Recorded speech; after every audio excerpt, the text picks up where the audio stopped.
geeks, we are here to continue to play Narcissu. Last time I cried for the first time, and I really am enjoying this.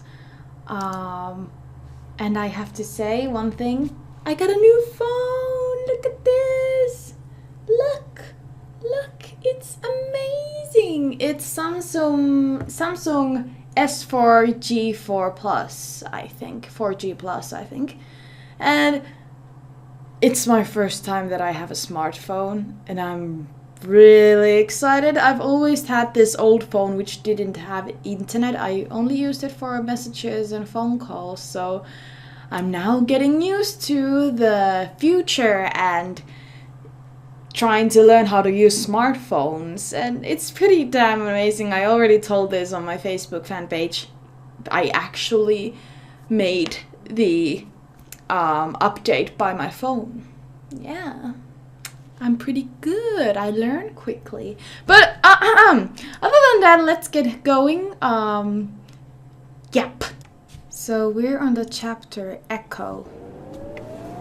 Around when the high-flying sun slowly started to drop into shadow, the silver cope speeding along the tollway.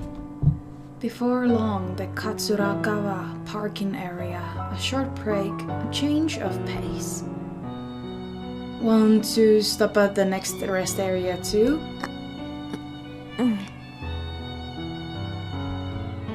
What's wrong? ちょっと疲れたみたい。 I see. And that probably wasn't unreasonable. She'd been pretty energetic a while back, and that was taxing on patience as sick as we are.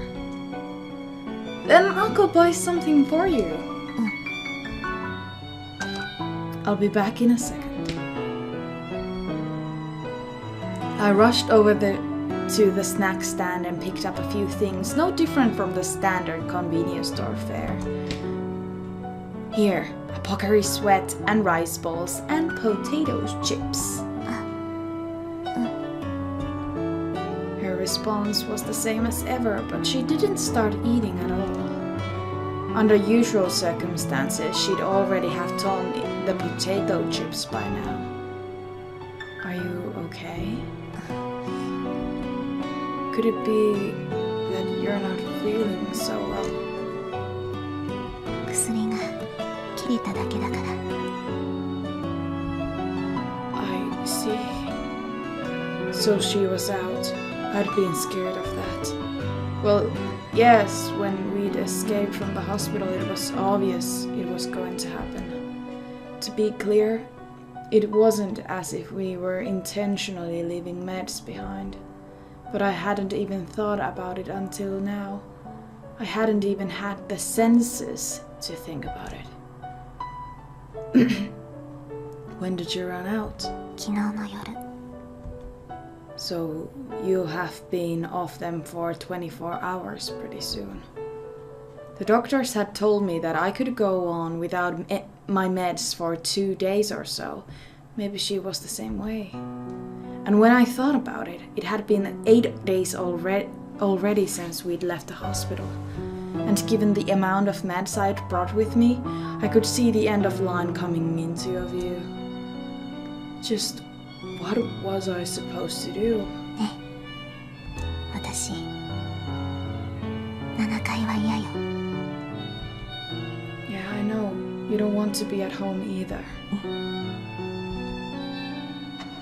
The silver cope in motion once again. Eventually, I got off the tollway at the next exit. I didn't know how.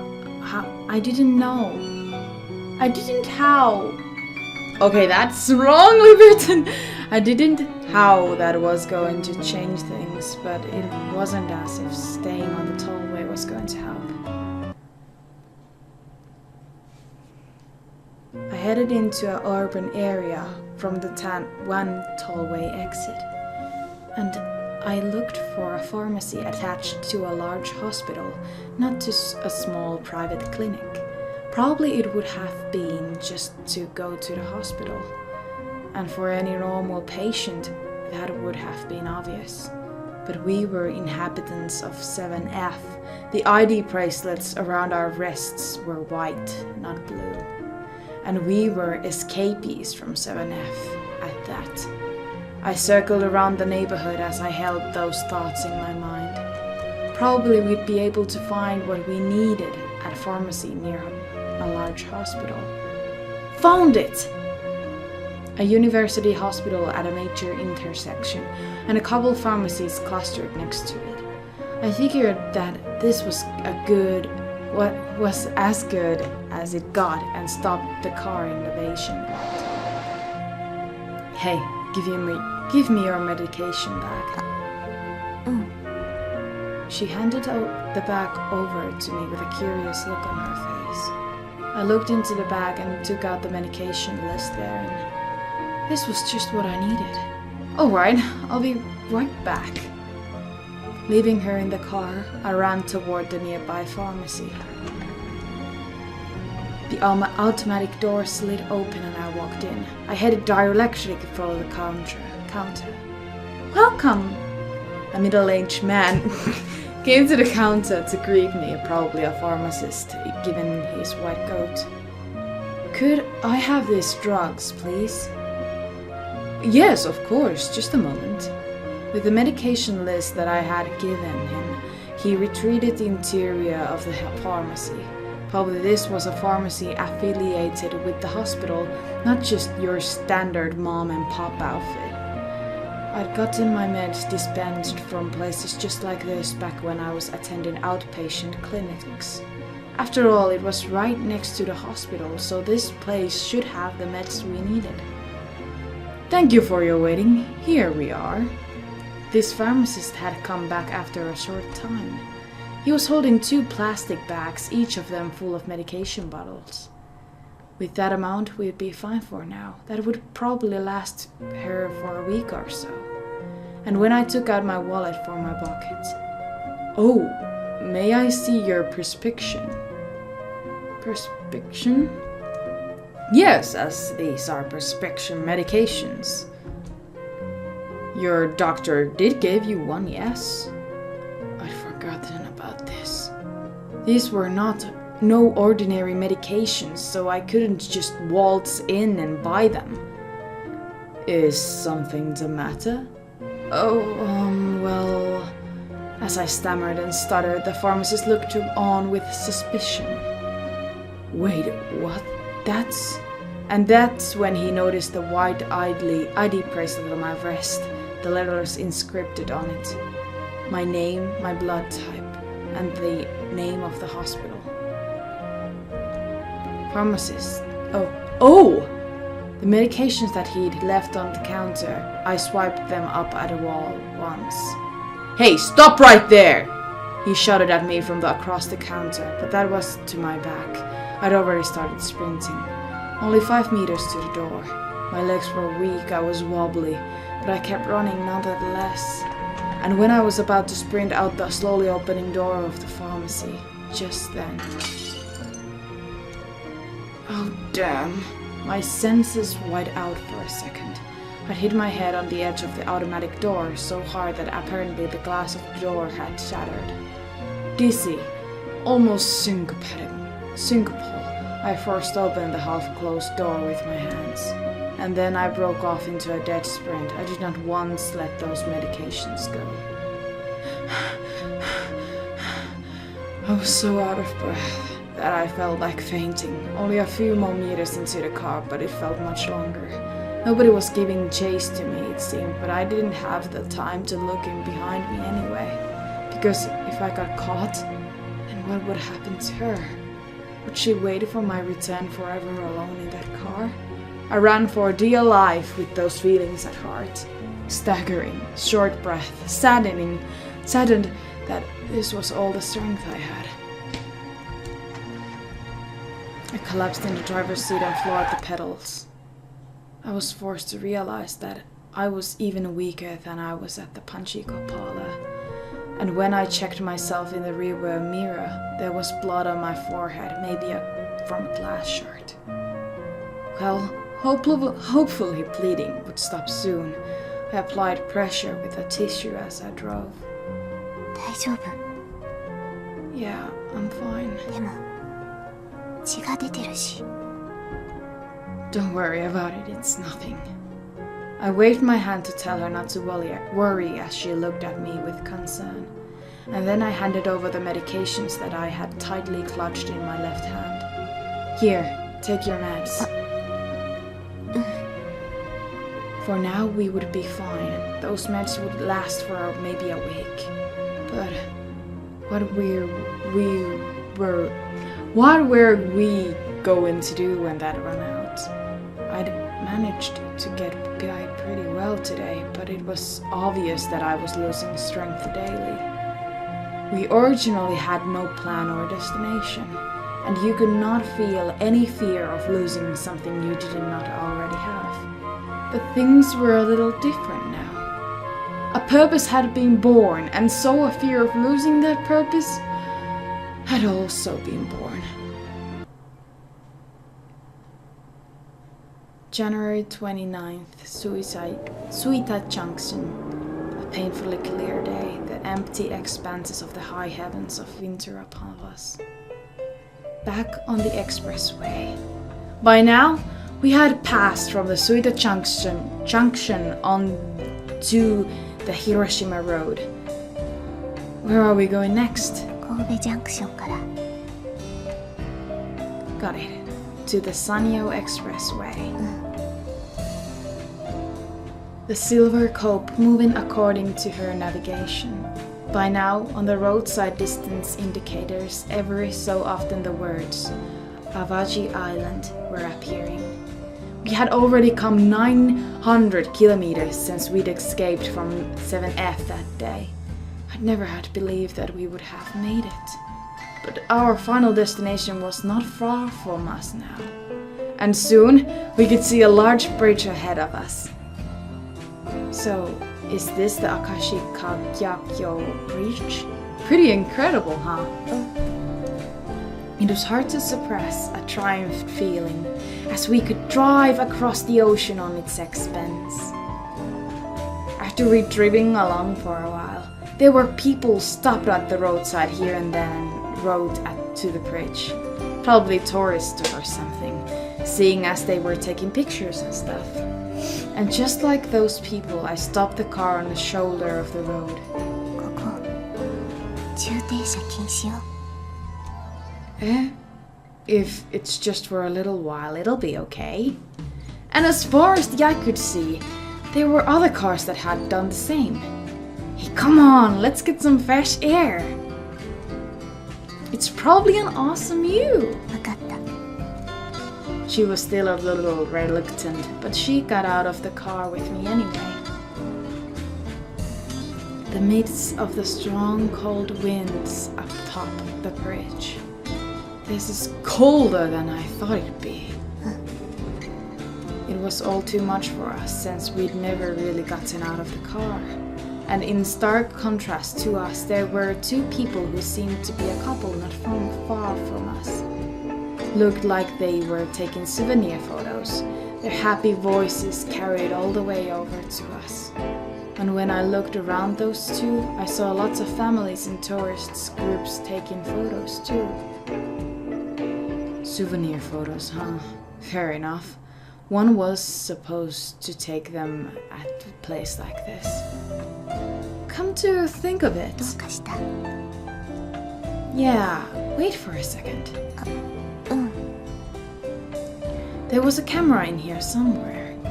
When I'd inspected the car interior for the first time around, I saw a cheap disposable camera somewhere, I remembered. It still had a few shots left in it, if memory served. Having found the camera, I checked the film indicator. Good! Still 2 shots left. Sorry for the wait, come on. I'll take a picture of you. A photo! A photo! Might as well, you know? No. Oh, come on, don't be like that! Strike a pose or something! And I held up the camera toward her as I said this. Come on, look a little happy, won't you? But but as if she were embarrassed. Even when she turned to me, she had a little sore look on her face and nothing more. But it could well have been that even if she looked this way, she was trying her best to smile for me now, right now. With this at heart, I was about to take a picture of her when...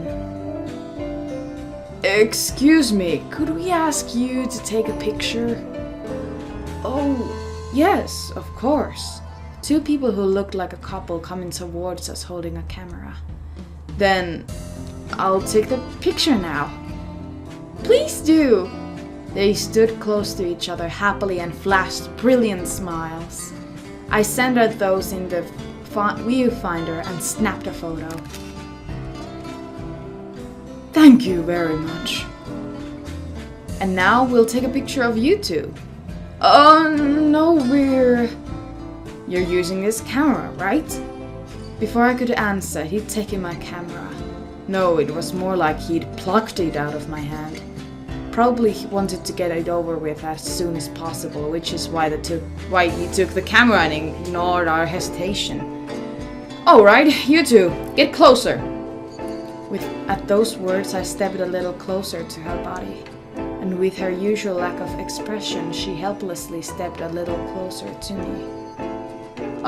Shouldn't you be posing a bit more? This meddlesome boyfriend character and his crazy demands. His girlfriend standing to the side looking a little apologetic. And then telling myself that I had no other choice. I slowly put my arm around her shoulder. The first time I'd ever touched her. The feeling of her childlike clothing and her waist-length hair under my hand. I couldn't see her face now that I was looking straight at the camera. But maybe, just maybe, she was gracing me with that never-before-seen, shy, bashful, slightly sore look. Okay, I'm taking the picture now. Their business over. The couple started heading back to their car, and we were doing the same. My girlfriend, huh? Pretty bad misunderstanding, eh? Or could it be that we looked that way to others? My words spoken lightly and in jest. And enjoying myself for some reason, I kept speaking to her in that tone. What do you... said to me, what do you think? 何よ、年下のくせに。 And with those words, as usual, she turned back to look at the window. And just as usual, I couldn't see what kind of facial expression she was wearing. But I could tell that she wasn't looking far into the distance. She was turning away because I was making her bashful. Sumoto interchanged. The spacious sky above our heads, spreading out into the distance with wintry clarity. Arrival at the Sumoto interchange, not far from the bridge, exiting of the expressway back onto the normal highways. So we finally made it. The odometer indicated that we'd come over 900 kilometers ever since the day we'd escaped from 7F. We'd arrived at the last destination that we hadn't ever even cared about, one said. Then, where do we go from here? 何？ South. Got it. I took the road as per her instructions. But in truth, I even knew where to go at this point. I could see the sign of the tourist information center from here. But without a second thought, I obeyed her navigational instructions. That was the way it had to be, and it could not be any other way. How was it that I came to think this way?